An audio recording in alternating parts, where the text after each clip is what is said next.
right there. It's on. It's 1, 2, 3. Yeah, we're good. Okay. Okay. It's all right. I'll just use that. Okay. So today's title you see is called Relationship.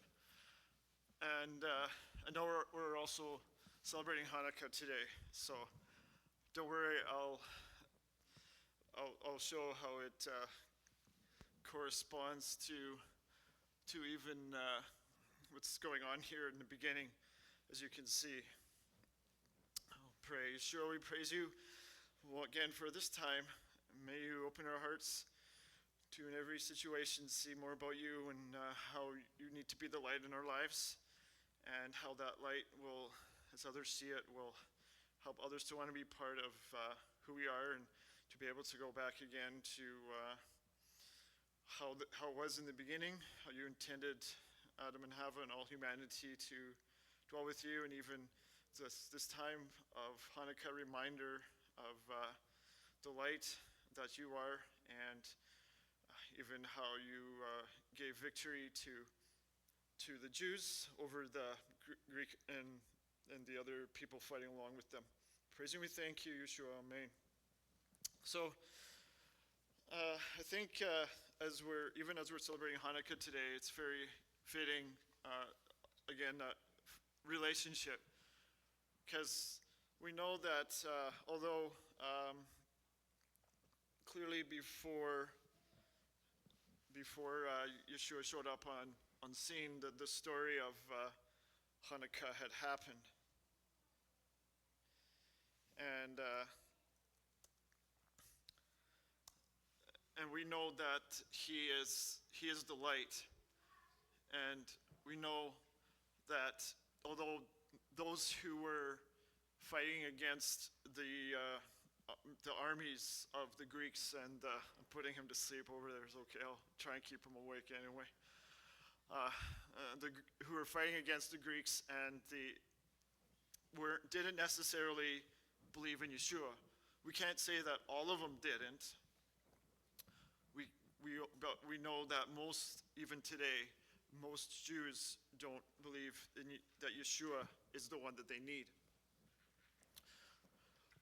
So those of you who did actually do a little more study in our reading today, many of us will kind of find it hard for us to understand what does Exodus 21 and 22 have to do with us today. We're not living in the wilderness like they were, right? We don't have a tabernacle like they did. And we generally don't deal with servants, even though some of us wish we had servants. I mean, I read this portion every week that talks about, talks about us having servants for our wives, so they can just ask them to do stuff for us. It would be great if we all had the people who could do that for us, who when we needed something done, go do this, like the movie The Fiddler on the Roof, where Raptavia, he wishes he had servants, right? And so our living is based primarily around what's convenient now, right? We carry money, we carry credit cards. We generally don't have to grow our own food, although it would be better if we could, because then we wouldn't be so dependent on everyone else for everything that we need. Because back then, if you look, I'll get to the questions right away here, but if back then you realized that their life was more dependent on each other. They couldn't just get into their vehicles. They couldn't just get on whatever they had to transport or walk and go buy this thing. They were dependent on each other, because they were also expected in the beginning. I hope you can see that sort of well. It's too bad we couldn't turn off the light at the front here. so you guys could see a little better. But anyway, so they were expected to take care of the garden, so that way they could go out. They still went out and got the food. It wasn't like they just waited for the food to walk to them. Oh, you're here now. I'm going to eat you. Oh, okay. Yeah, they still picked it. But they had to take care of it so that they could enjoy it. So we see here, you can go ahead to the next slide. So their life was dependent on each other. In our text today, we see the importance of relationship and hopefully find ways to apply it to us in our time. So how did Elohim, the first question you see there, okay, you can see that all right. I tried to make it we tried to make it a little bigger this time. Hopefully those of you who are watching online will have an easier time seeing the questions. And there you have an idea of what it was like in the beginning. We see, a picture of, again, we don't know exactly what they look like, but just so you guys understand, there they are, Adam and Hava, in this perfect world with the waters flowing and it looks beautiful, and you even see part of tigers there, and you see the deer close to them. Normally there's no way today that's going to happen. If there's an animal around that tiger can eat, it's that close, it's dead. Okay, but back then, notice even the tigers there are drinking the water, and they're all clearly eating the same thing at one time. And so how did Elohim create the world in the beginning? From the beginning, we see that Elohim created man to have a relationship with him. He was endued with great intelligence, where Adam was able to name the animals. And last week, Omar mentioned, which I was reminded of that when I was preparing for today, that would have been amazing to be there when Adam had named all the animals, to find out why he chose to name them that way. So, when we get there, I would like to think, I can't say for sure, but I would like to think that Adam and Hava will be there too, even though we know they fell, all right?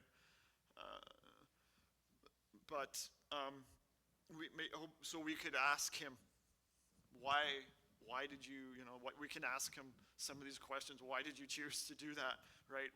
What caused you to name them that way?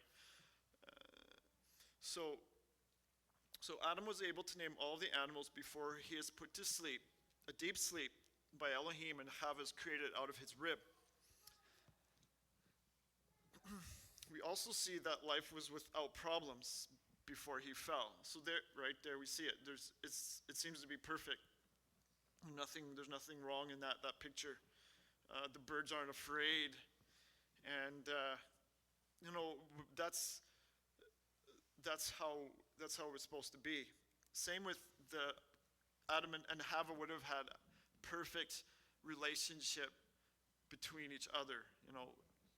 Today, for those of us who are married, it's a continual work, right?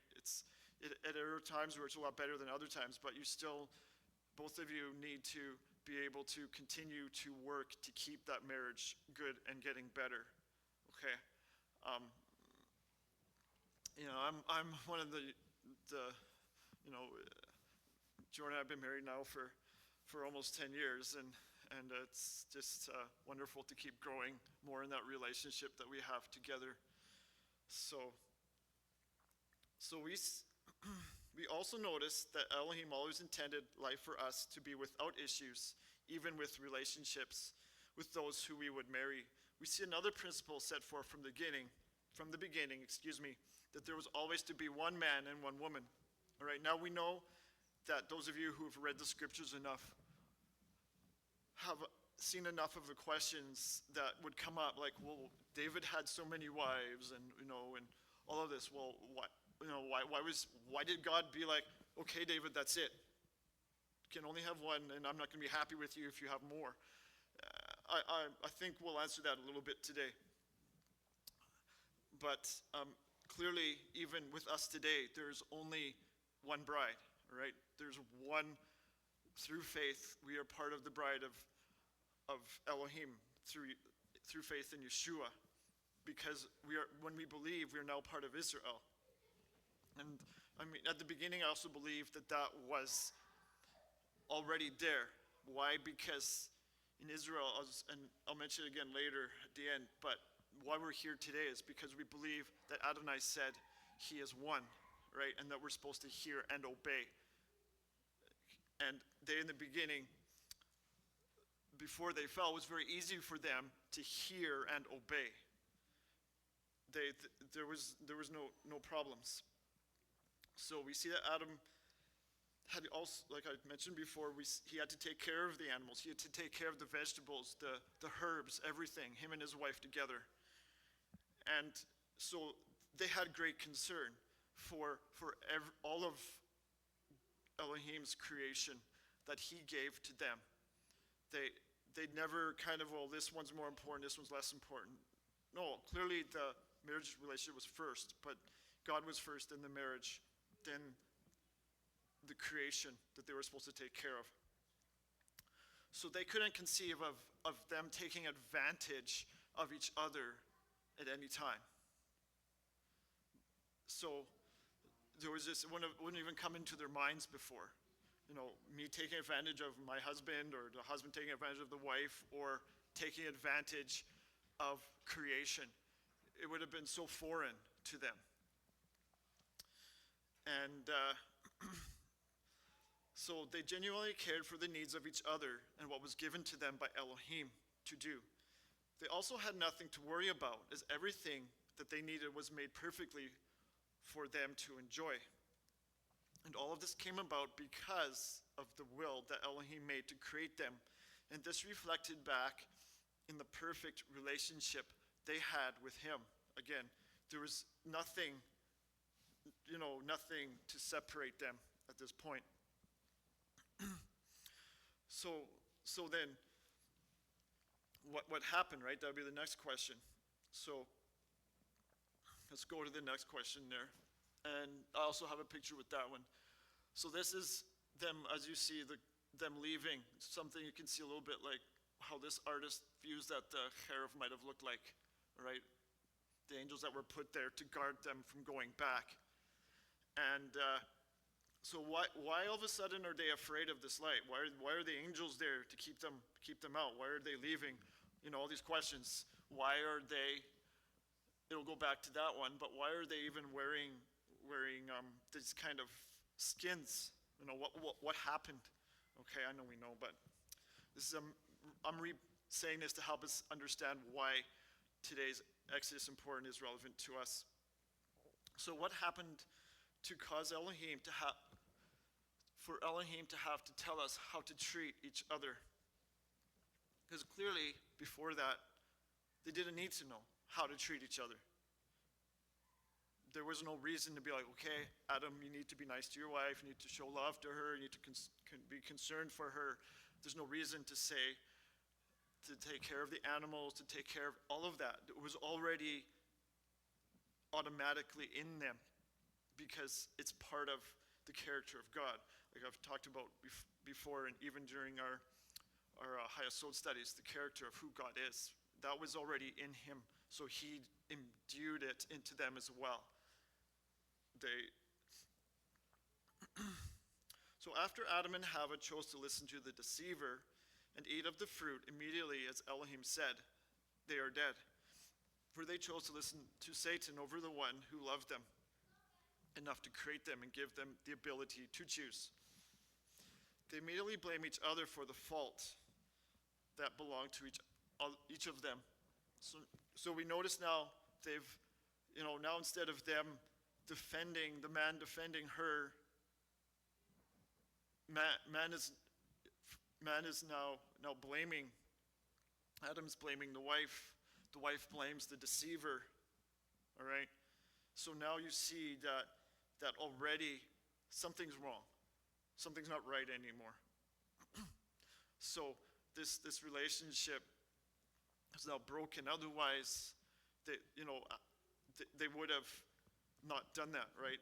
There would have been no reason if they had done the right thing for them to have to get to the point where now they're blaming each other. So because of their sin, they caused the Creator to kill one of his creatures. So I think that showed it somewhat okay. There they are, they're wearing some kind of skins. Now, at the beginning already, we can see this idea of a sacrifice. And in fact, even the Creator, who would later also make sure that his son, because the Creator is in charge even when Yeshua would go to the cross. His Father was the one, as Yeshua said, who gave the authority to Pilate. So at the beginning, we also see this idea that they had to be now covered. Now, why would they have to be covered? Those of you who listen to Bradford Scott, and I'm listening to one of his right now, MP3s, he talks about this idea of the light. And the word for light in Hebrew is or, and it also has to do with your skin. All right, so from the skin, there was this light that seemed to be covering them, because we know at the beginning they didn't even know they didn't even know they were naked. What do you mean they didn't know you were naked? Right? Most of us would be like, come on now, what? Because possibly, and I do somewhat agree with this, based on the Hebrew word for light and skin, that they were covered with some kind of a light, all right? Because we know that even in one of the verses in Exodus 20 at the end, it talks about when you go up to your altar, do not put steps of stone up to it, because if you do, you will have your nakedness uncovered, and you will see it, and that he can't. That's considered like, it's not that he made you with it. We understand he knows that you have all of the parts, okay, that he gave you, but you're supposed to honor him. So that would be dishonoring. Okay, so we can see again this idea of they were covered. So now they had to be covered again with the skins of animals, because this light had been taken away when they had sinned.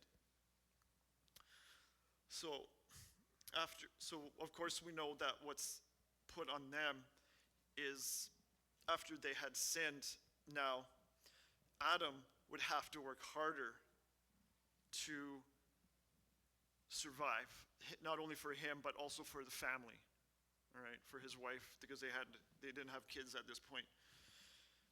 So now we see that's the first. The other thing that's now broken is it's not going to be easy for him to just go get the food that he needs. Now, as we know, God said, I will allow thorns and thistles to grow up, where normally there wouldn't be. I just go pick it. So, and we know for Chava, for the woman, that now she was going to have a harder time bearing children. Okay, and of course we know that for Satan, he was the only one, if you look at who's cursed. He's the only one who says, now you will rule death because you brought death. Adam, from how I understand it, at least Adam and Chava are never cursed. Okay. And this might also have something to do with even later, which I'll mention quickly today too, the fact that Abel's offering was acceptable and the offering of Cain wasn't acceptable. All right, so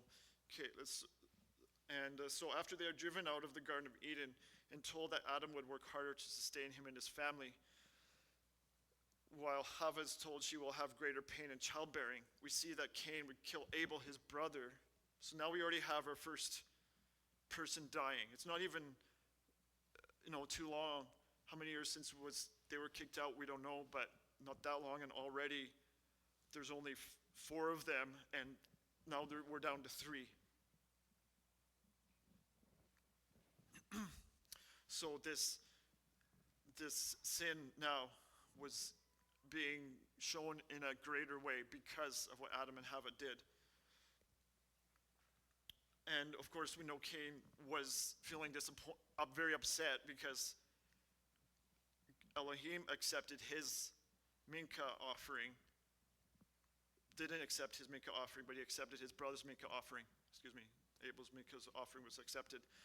Now, the reason I mentioned earlier what I did was because I do believe that when Elohim had to sacrifice, had to kill one of his creatures to cover them, that now Adam would have also been taught that, and now he's expected to train his children the same way. So they both had the same idea what it meant to bring a sacrifice.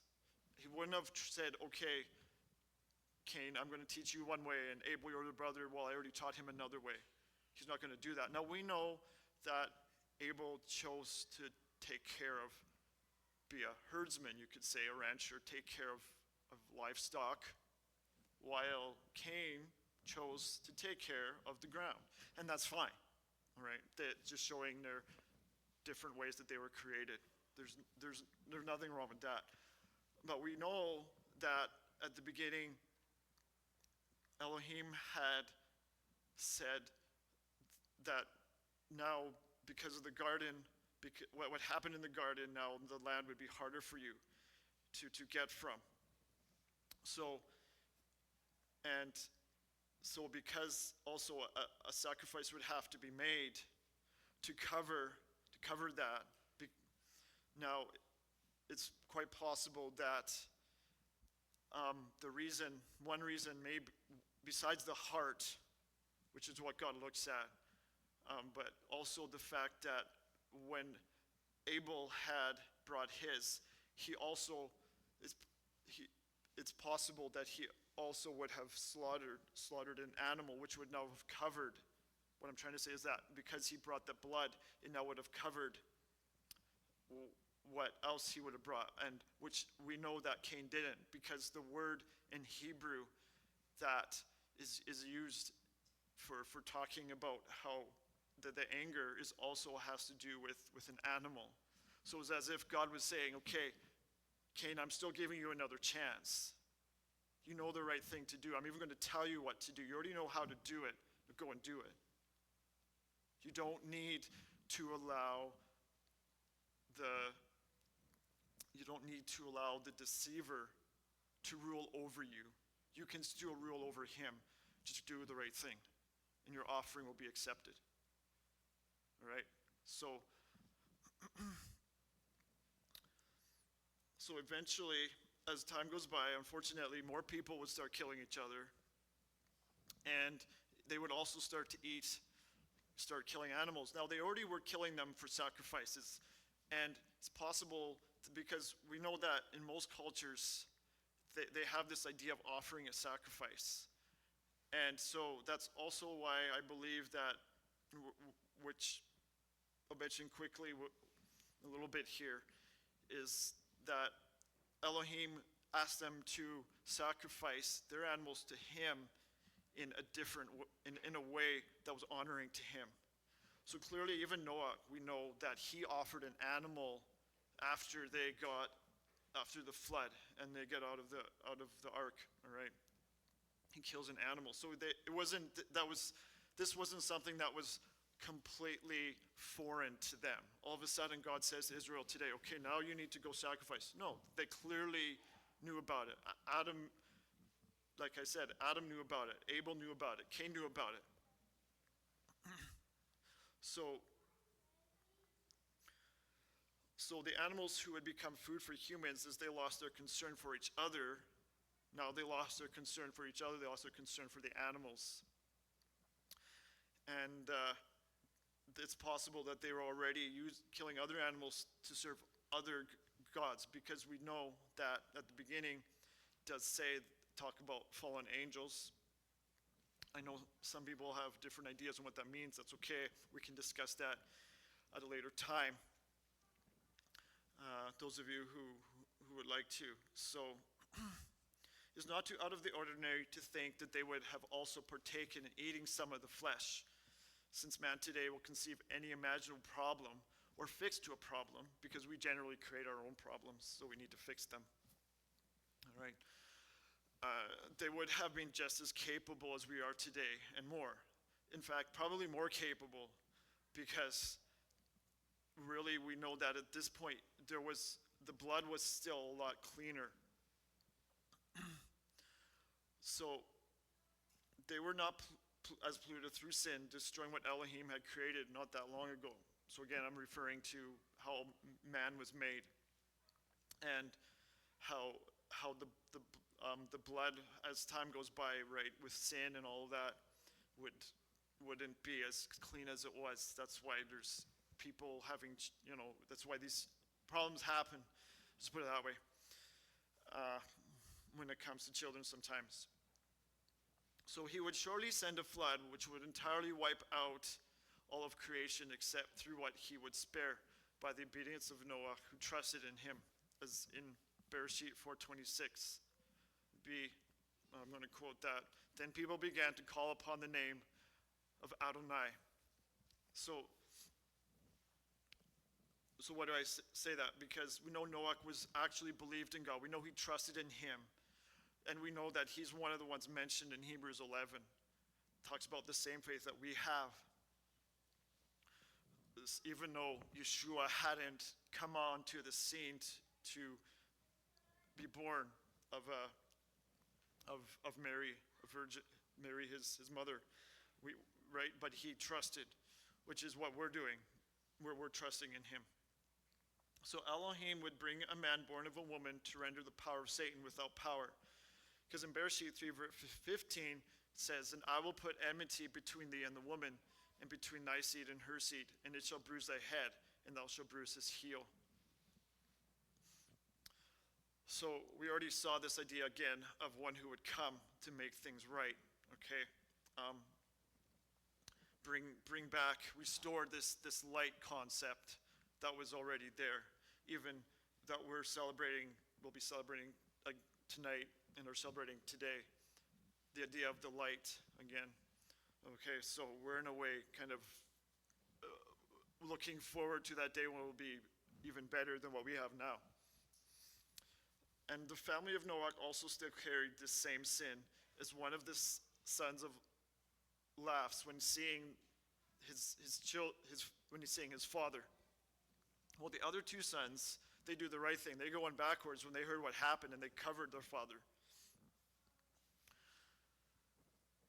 So since man had so fallen out of the relationship that was so wonderfully established in the beginning, now we get to our text for today, which was Exodus 21 and 22. We now see, I'm not going to go into detail, we just read it, right? But I will mention a little bit about it. He first starts with telling his people how to treat each other regardless of their state in life. We notice that, like I mentioned before, that they had servants. So Elohim now has to tell them, okay, this is how you need to treat your servant, right? And then this is how you need to treat your wife. This is how you need to treat more, if you have more than one wife, this is how you need to treat her, okay? The children that are yours. Also, if your servant comes in, if you acquire a male servant, he comes in, you give him a daughter, right? All of that. Because we had so fallen away from how it was, he now needs to continue to restore through giving information again, so that we would know how he wants us to live. So this is what he's doing for Israel. And then, of course, we also know that should violence break out, which between each other, and if one dies, what you're supposed to do, whether it's on purpose or an accident. And one of them, of course, is that's what the cities of refuge are for somebody who's accidentally killed. They can go to that city, stay there, and then at a certain time they're allowed back. But if the person did it on purpose, you were supposed to, the kinsman redeemer would be allowed to take that person's life, and the judges would be there to make sure that it happened. Of course, it also talks about stealing. But in this case, I'm also going to talk about it regarding kidnapping and how severe Elohim saw kidnapping. So we can actually go to the next question there. I'm sorry, Lois. Yeah, there you go. There we go. So I chose this picture. Explain why, because this is what Elohim is trying to get us back to, and that's why he created the tabernacle. That's why he gave them all of these ordinances, these teachings and instructions for them to do, so they would know how to live with him, how to celebrate who he is. Go back, even in the midst of a fallen world. So kidnapping was treated as, you would actually, if somebody was kidnapped, the person who kidnapped did that would actually be killed. Okay, we know today that doesn't happen. So we see in this passage that if you take something from someone, you should also lose the same of yourself. Now, regarding, right, tooth for tooth. Now, the reality is, those of you who've studied this a little more know that there is no extant data, as far as even what I know in Jewish history, that they would actually cut your hand off for stealing or anything like that. It wasn't, even though if we read it just literally, yes, it does say that, as if it's making it like God's like, okay, if somebody steals, we know in some cultures they do this, cut off the person's hand. We also know that Yeshua said it's better to lose whatever it is that's causing you to sin than, so you end up in heaven. But he wasn't affirming somebody taking your eye out for something, or your tooth, whatever, because somebody else's tooth was taken out. He wasn't affirming that. He was only using it to say that, to not have this would be better than to end up going to eternal destruction. If not having that, he was just trying to make his point was that it's better to not have that at all, not go and get rid of it because you did something wrong, or, no, that's not what he's saying. So,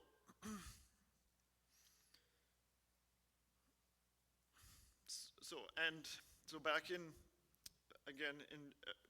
Exodus 22, we also see here, again, how this relationship is being restored, all right? So we see there that relationship is being restored, okay? And in Jeremiah 34:1, which we read Jeremiah 34:1 to 14, which, thank you for reading for us today, Garrett, was talking about, I actually studied the whole thing in this one, and I'll tell you why. Because it's actually all kind of lines up with the Exodus 21 and 22 that we talked about. Because what they had was they had broken that relationship. Now, in Jeremiah, as we just read, the one it does mention is the fact that they were supposed to return their Hebrew slaves. They were supposed to allow them freedom at the end of this, in the Shabbat year, in the 7th year, which was already there at the beginning. They already knew about it. And they had said they would, and they did, and then they brought all their servants back. So God says, that's why I'm going to deal with you the way that I am going to deal with you, because you broke your word and you have no regard for the relationship that I gave to you, to treat not only each other, your servants, also foreigners, right? They're not supposed to take advantage of those who came in who were not Jews, but wanted to be part of Israel because they believed in the God of Israel. They're supposed to treat them like they were born a Jew, born Hebrew, born believing. All right? So, and again, this is because, like at the beginning, like we saw before, what happened after things were created so perfectly for them. So they're brought to Babylon because of how they treated each other. Same with, what was going on with how God destroys Sodom and Gomorrah. He destroys it because of how they were treating each other, how they were treating people coming in. They had no regard for anybody. And so that was reflected through what they were doing, through the choices that they made. Even today,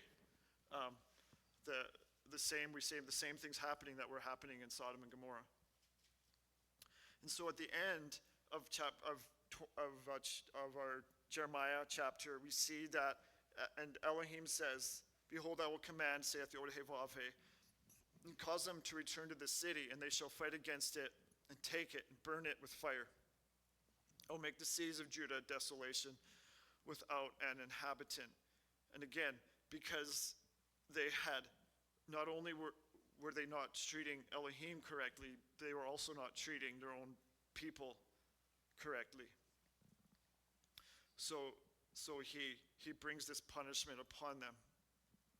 And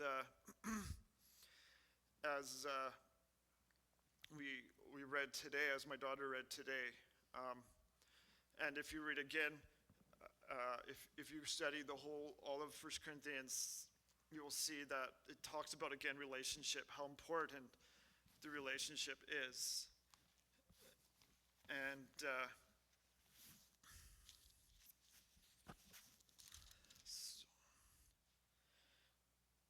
so I'll just read verses 19 and verses 20 here. "Or don't you know that your body is a temple of the Ruach HaKodesh, who is in you, whom you have from Elohim, and that you are not your own, for you were bought with a price. Therefore, glorify Elohim in your body." So even that, right? Of course, some of not stealing. All of this has to do with relationships between each other, and how we are supposed to protect each other, and how we're supposed to not take advantage of the other, because we are not our own.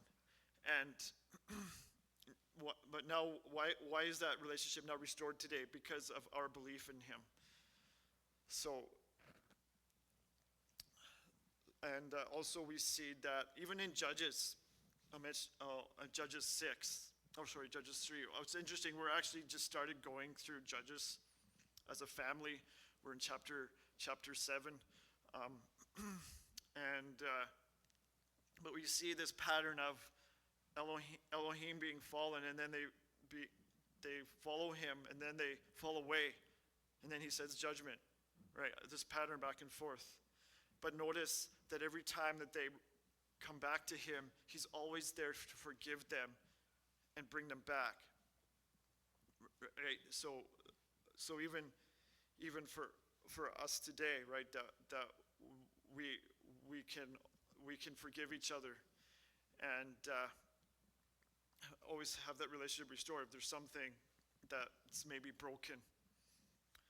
And so now, even with Hanukkah, it's a reminder of the fact that the Maccabees were willing to take a stand.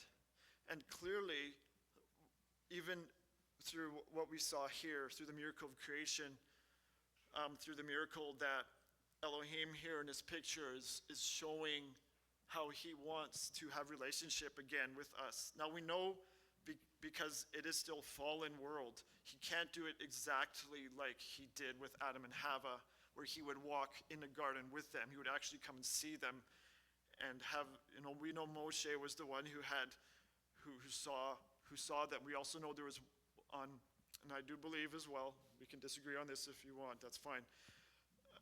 In Exodus, it talks about this chapter, before Moses goes up to get the commandments, that Moshe, Joshua, and 70 other elders actually go up and see the feet of Elohim, and it says that they actually ate a meal with him. And I believe that possibly was another, Yeshua was the one they saw. Because it does say you can't see the Father and live, all right? But we know that often in cases, Yeshua is the one who represents him. Because in the beginning, Adam and Hava were created in the image of Elohim. And I listened to a guy actually this week named Adrian Rogers, and he was talking about the authority that we have right now. That's what he's talking about. 1140. So it was interesting. He was talking about how he was making his points are valid, because he was talking about how a lot of what we lost was because of Adam and Hava's sin. So now we gained even more. But he was also saying that, no, now we're just creating an image of Adam and Hava. But I believe that even though Adam and Hava sinned, all of us who are created today, even Yeshua himself, right, when he came, had the same physical characteristics as we do. He had to deal with the flesh, the sin of the flesh, the same way we do. Yes, he was able to overcome it in a way that we, apart from him, we're not able to do. All right? So I believe that image, that we're still created in the image of God, both male and female, but our nature has fallen. So our nature wants to go against that relationship.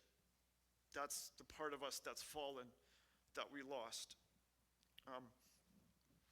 So anyway, those of you who do listen to him once in a while, and we should listen to other people that we maybe don't agree with, because it helps us to understand where other people might be coming from, and to know how to defend who we are. But so, and even when Hanukkah, right? If people ask us, well, if someone says Merry Christmas, oh, okay, well, I keep Hanukkah. Oh, well, why do you keep Hanukkah? You can explain to them, this is why we keep Hanukkah instead, right? And that idea of knowing where somebody else is coming from can help you in a loving and kind way. Tell them honestly, this is why you do what you do, instead of that. So now we would see that Elohim would return things back to himself. So now our life will be able to be spent how he intended it to be spent in the first place. I'm almost done. I think am I still okay, or am I supposed to be done? Yeah, I'm almost done. I actually have lots of time left. That's okay. So we see here that Elohim would now go about restoring it to how it was originally, and eventually will return it back to him, and all of life will spend eternity how he intended it, through faith in Yeshua, and be able to obey him as the Shema teaches us. Hear, O Israel, Yod He Vav He, he is one. Blessed be the name of his glorious kingdom for all eternity. So may we learn to treat each other with how Elohim created us in the first place. And I think that's what we're here today. And so just like Hanukkah, right? And so it was Tim who mentioned one time that, the everything, the tabernacle and everything that was in the tabernacle had to be there before Yeshua could show up. And it's true. It had to be, the temple had to be restored. So that's also why God gave them the victory, because this had to happen. And also we see that they got their victory because they wanted to go back to how Elohim created it in the first place. And this is what we're looking forward to. And so may Hanukkah also help us to show us and others around us, whether they believe in God or not, who he is, and that we can be that light for him. So that's it. I'm done.